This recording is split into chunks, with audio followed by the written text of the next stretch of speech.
वो बोले कि इनको ले जाएं। तो महाराज जी ने कहा ये ठीक है, ये चले जाएंगे। हमसे बोला तुम चले जाओ। तो दास ने महाराज जी से प्रार्थना की कि महाराज जी हमने न तो भागवत पढ़ी है अभी, जैसे विद्वत भागवत लगाई जाती न तो भागवत लगाई है, और ना हमने कभी 1 घंटे प्रवचन किया है भागवत जी पर। ऐसी कभी कुछ कह ले बात अलग है, प्रवचन तो हमने नहीं, भागवत जी की कथा नहीं कही और ना हमने लगाई, तो हम कैसे कह पाएंगे। अरे बोले महात्मा हैं, दुखी हो जाएंगे और चले जाओ, ठीक कहोगे, अच्छा कहोगे, कोई चिंता नहीं करना, जाओ चले जाओ। अब गुरु और आज्ञा करिए सी, उनकी आज्ञा हो गई। और आज्ञा हो क्या गई, उन्होंने कहा कि आप चिंता मत करो, आप जाओ और ये आ जाएंगे। ये अपने समय से वहां पहुंच जाएंगे। बसंत पंचमी से कथा थी, माघ शुक्ल पंचमी से। महाराज जी बोले खाक चौक भी आज्ञा लेके आओ पहाड़ी बाबा से। तो उनसे आज्ञा हमने तब ली जब दूसरे दिन हमको सवेरे जाना था, तो रात्रि को हमने आज्ञा ली। तृतीया को हमने प्रस्थान किया था, माघ शुक्ल तृतीया।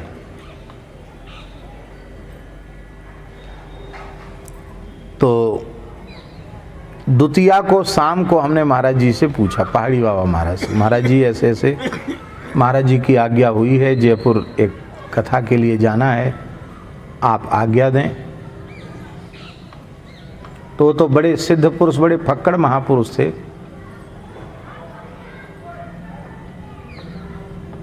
जाओ विजय होगी, यही शब्द थे उनके, जाओ विजय होगी। अब उनसे पूछने का तो किसी को हिम्मत थी नहीं। हम मन में सोचने लगे हम कोई लड़ाई लड़ने जा रहे हैं कि युद्ध करने जा रहे हैं जो विजय होगी। पर महाराज जी ने आशीर्वाद दे दिया, विजय होगी, जाओ। वहां पहुंचे तो शाम को जो सज्जन थे, जो यजमान थे, उनका नाम था ताराचंद जी। वे आए, बड़े विद्वान पुरुष थे वो, डॉक्टर ताराचंद, पीएचडी थे, पुराने जमाने के पीएचडी थे। 9 कन्याएं थी उनके और 2 पुत्र थे, पूरे एकादश थे घर में। और 9 कन्याएं भी बहुत अच्छे पढ़ी लिखी और बहुत अच्छे परिवारों में विवाहित थी। और 9 जमातों में 2 तो बहुत बड़े साइंटिस्ट थे, वैज्ञानिक थे, और कोई एयरफोर्स में थे, तो कोई थल सेना में थे, तो कोई जल सेना में थे। अच्छे अच्छे सब अधिकारी वर्ग के लोग, बहुत अच्छे लोग थे। वे आए, बुजुर्ग से थे।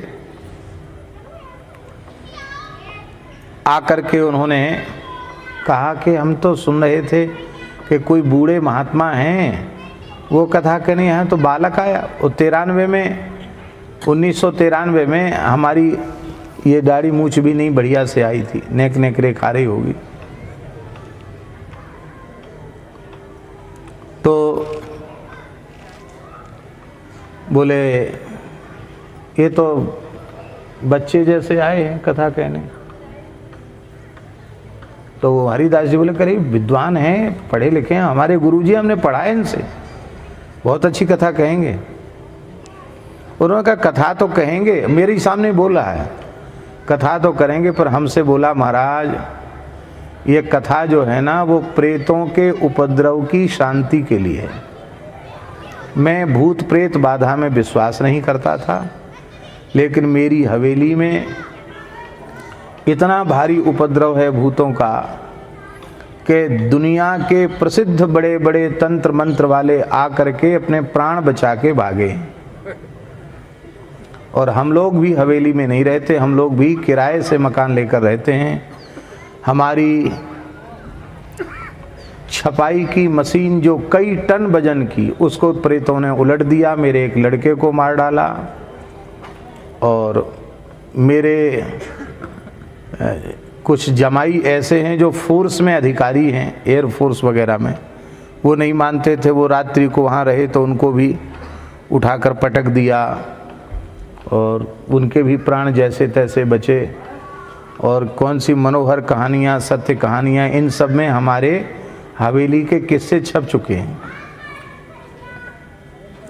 काम धंधा भी हमारा बंद है और एक दिन है, जयपुर बड़ा शहर है, सामान सब हम खरीद लेंगे। लेकिन बात यह है कि अब आपका मन हो तो आप कहिए तो हम सामान खरीद के लाए। हमने तैयारी, जगह तो है पर हमने सामान अभी नहीं लाए हैं खरीद के। ऐसा उसने डरा दिया। हम तो बहुत संक्षिप्त में बता रहे हैं, बहुत इतिहास सुनाया उसने, ऐसा है ऐसा है ऐसा है। तो हमारे मन में आया कि प्रथमग्रासे मक्षिका पातम, जीवन की पहली कथा और उसमें भी ये उपद्रव। तो एक बार तो मन में आया कि वृंदावन लौट जाएं। इन्होंने भी तैयारी नहीं की है, आपने क्या ज़रूरत है, वृंदावन चले जाएं। फिर हमने मन में आया कि पूज्य गुरुदेव भगवान ने आज्ञा किया है और हम बिना आज्ञा पालन के जाएंगे तो उनकी आज्ञा की अवज्ञा हो जाएगी। तो गुरु आज्ञा की अवज्ञा नहीं होनी चाहिए। फिर खाकचौक वाले महाराज जी ने कहा कि जाओ विजय हो। इसका मतलब है कि वे तो त्रिकालदर्शी महापुरुष, योगीराज महापुरुष, उन्होंने समझ लिया होगा, इसलिए आशीर्वाद दे दिया कि विजय हो। तो दो दो समर्थ महापुरुषों की, गुरुजनों की हमारे ऊपर कृपा है। तो अब हमें भयभीत होने की आवश्यकता नहीं है, ऐसा मन में आया। थोड़ी देर तो हम मौन रहे और फिर मैंने कहा कि हाँ आप तैयारी करें, हम कथा कहेंगे। सारी तैयारी हो गई, ब्राह्मण देवता भी साथ में थे, सब सामान आ गया, मंडल आदि बनने लग गए। यजमान बोला हम लोग हवेली में नहीं रहेंगे, आप लोगों को ही रहना है वहाँ। और कथा के समय हम लोग आएंगे, केवल पूजन के कथा के समय, फिर हम चले जाएंगे। वहाँ रात में कोई नहीं रहेगा, आप लोग रहेंगे। ऐसा यजमान।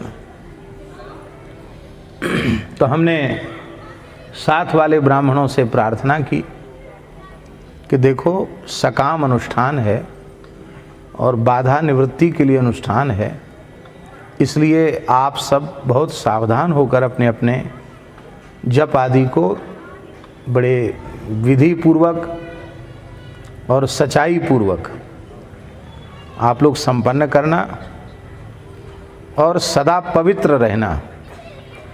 क्योंकि शरीर में किसी भी प्रकार की अशुद्धि आती है तभी अशुद्ध आत्माओं का उपद्रव शुरू होता है, उनका प्रवेश होता है। तो सदा पवित्र रहना। और वो लोग भी सब डर रहे थे। एक पंडित जी थे जो आज कर्मकांड कराने आए थे, वो तो कह रहे थे कि हम तो रात को ही जा रहे हैं। बोले हमें प्राण थोड़ी देने, हम तो घर जाके अपना शादी ब्याह नहीं हुआ था उसमें उनका, बोले हम तो घर जाके शादी ब्याह करेंगे, हमारा मरमरा गए तो बड़ा बुरा होगा। एक गृहस्थ ब्राह्मण थे, वो उधर जयपुर क्षेत्र के थे, वो तो रोने लग गए, बोले कहाँ से आके फंस गए यहाँ। देखो आप भागने से कोई काम नहीं चलेगा, अब करो तैयारी। तो माघ शुक्ल चतुर्थी की बात है, सायंकालीन संध्योपासन करके, सर्दी का समय था तो पैरों पर कंबल डाल करके हमारा जहाँ आसन था वहाँ हम टिक करके बैठ करके राम रक्षा स्तोत्र का पाठ कर रहे थे। संध्योपासन तो हो गया था और ये राघवेंद्र दास जी और ये तो छोटे ही थे, सब लोग नीचे जा करके जहाँ कार्यक्रम स्थल था चौक में, तो वहाँ ये लोग सर्वतोभद्र मंडल आदि का निर्माण कर रहे थे। और भीतर भी ट्यूबलाइट जल रही, पूरी पत्थर की हवेली थी, और बाहर चौक में भी ट्यूबलाइट जल रही, दूसरी मंजिल पे थे हम क्यों? तीसरी मंजिल पे, तीसरी मंजिल पे हम थे। तो पहले तो बड़ी जोर की आवाज़ हुई, धम धम धम धम धम, जैसे कोई मकान बजा रहा हो। क्योंकि धम धम की आवाज़ कहाँ से आ रही है? आज सोच ही रहे थे तब तक कुछ अटपटी सी भयंकर सी आकृतियां ट्यूबलाइट के प्रकाश में, गिनती भी हम घबराहट में नहीं गिन पाए, लेकिन 10-15 तो होंगी अनुमान, पूरी जमात की जमात सामने दिखाई पड़ी। एक लड़का भी दिखाई पड़ा जो उनके ताराचंद जी के पुत्र से जिसकी शकल सूरत मिल रही थी। तो मुझे स्मरण आया कि उन्होंने कहा मेरा लड़का भी इसी में मतलब अधोगति को चला गया है और वो भी इसी में है। तो पाठ कर रहे थे, लेकिन हम पाठ भूल गए, डर के मारे, डर से पाठ भूल गए। क्या पाठ कर रहे थे वही भूल गए। और माघ के महीना में शरीर में पसीना आ गया। कथा तो हम कह रहे हैं, लेकिन डर हर आदमी को लगता है। तो उन आकृतियों ने भीतर प्रवेश की कोशिश की, लेकिन पता नहीं किस अज्ञात शक्ति ने उनको भीतर जाने से रोका। ऐसे लगता था ऐसे ही हुआ, फिर ऐसे हो जाते हैं, जैसे कोई धक्का देता है ना, ऐसे 2-3 बार ऐसा हुआ। इसके बाद उनमें से एक आवाज आई, हम आपका कुछ नहीं बिगाड़ सकते, हमको यहां से जाना ही पड़ेगा। जब ये आवाज आई तो मैंने पूछा कौन हो?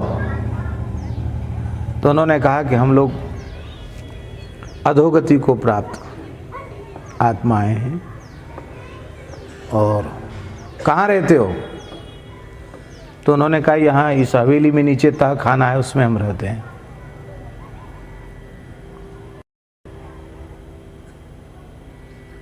और अब हमको यहाँ से जाना पड़ेगा। बस इतनी बात सुनाई पड़ी और वो दृश्य मेरे सामने से हट गया। जब दृश्य हट गया तो हमको एकदम जैसे झक्की सी खुल जाती ना, क्या हो गया रे, कैसे ये सब हो गया? कल से कथा है, आज ही उपद्रव शुरू हो गया भैया, अब क्या होगा? तो मन में आया कि यहाँ अकेले नहीं बैठना चाहिए, जहाँ सब लोग हों वहाँ चलना चाहिए। तो सीताराम सीताराम बोलते हुए हम तीसरी मंजिल से उतर के जहाँ ये लोग नीचे वाली मंजिल पे कर रहे थे वहाँ हम आ गए। तो इन लोगों ने, वो एक योगेंद्र जी थे पंडित जी, उन्होंने पूछा, ये योगेंद्र जी नहीं, दूसरे योगेंद्र जी सीतापुर वाले। तो उन योगेंद्र जी ने पूछा कि आचार्य जी जो थे कर्मकांड वाले, उन्होंने पूछा कि महाराज जी कैसे आ गए? तो हमने उनको कहा कि ऐसे ही संध्योपासन हो गया, वहाँ अकेले क्या करते, इसलिए आप लोगों के पास आ गए। क्योंकि हम बता देते कि अभी ये तमाशा हुआ है तो ये तो बीच में ही छोड़ के पहले ही भगने के लिए तैयार है, तो भग ही जाते। इसलिए हम उस बात को छिपा गए, बताया नहीं। सवेरे वह व्यक्ति आया, आयोजक। उस व्यक्ति ने कहा कि आप लोग रात्रि को ठीक से रहे? हाँ ठीक से रहे, कोई तकलीफ नहीं? कोई तकलीफ नहीं। बोले महाराज ये पहली घटना है इस उपद्रव शुरू होने के बाद कि एक रात्रि कोई मनुष्य इसमें रह पाया है, यहाँ कोई नहीं रह सकता था। आपको कुछ भी नहीं यहाँ दिखाई पड़ा। तो हमने कहा कि एक बात बताओ, यहाँ तहखाना है कोई? तो बोला तहखाने का रहस्य केवल मैं जानता हूँ और मेरा लड़का जानता है, और कोई घर में नहीं जानता।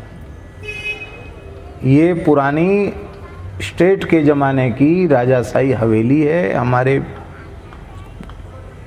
पिताजी ने खरीदी थी और हम लोग ठीक से इसमें रहे।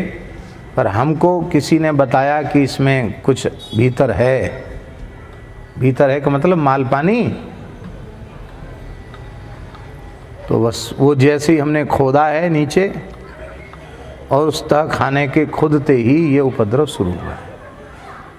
उसमें क्या था कि उसमें उनको कुछ मिल भी नहीं पाया। हुआ क्या कि राजाओं के ज़माने में कुछ लोगों को मतलब वो दंड में, मृत्यु दंड में मार करके डाल दिया गया होगा, वो सब अधोगति को थे, ऐसा था कुछ।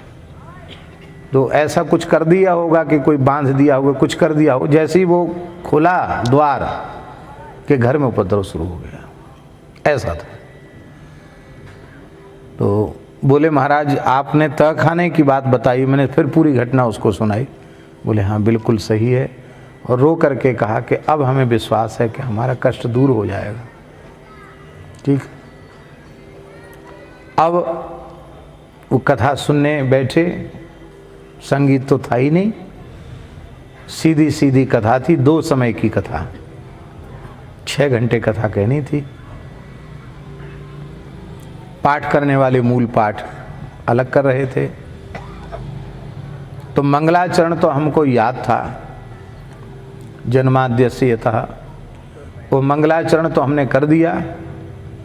इसके बाद बिल्कुल भूल गए कि अब प्यारे भाइयों बहनों क्या कहें, कुछ नहीं कहें। और इतने मतलब डर सा लगा कि हमको पसीना सा आ गया, अब क्या कहें, बाँच के सुनाएं क्या कहें। तो पहला अवसर था ना कथा का, उसके पहले कोई तैयारी नहीं, पढ़े ही नहीं भागवत जी। महाराज जी की कथा जरूर सुनी थी, वैसे कोई भागवत जी नहीं पढ़े थे। तो सहसा पूज्य सदगुरुदेव भगवान श्री भक्तमाली जी का ध्यान किया और एक चौपाई मन ही मन बोली, श्री गुरु पद नख मणिगण ज्योति सुमिरत दिव्य दृष्टि ही होती। बस ये चौपाई मैंने मानस जी की बोली मन ही मन, और महाराज जी के चरणों का ध्यान किया। सभी जीव विश्वास नहीं कर सकते हैं, लेकिन जिनका चित्त शुद्ध होगा वे अवश्य विश्वास करेंगे, और जो विश्वास करेंगे उनको लाभ भी होगा। प्रतिदिन सत्संग एवं दर्शन के लिए श्री महाराज जी के ऑफिशियल चैनल को जरूर सब्सक्राइब करें।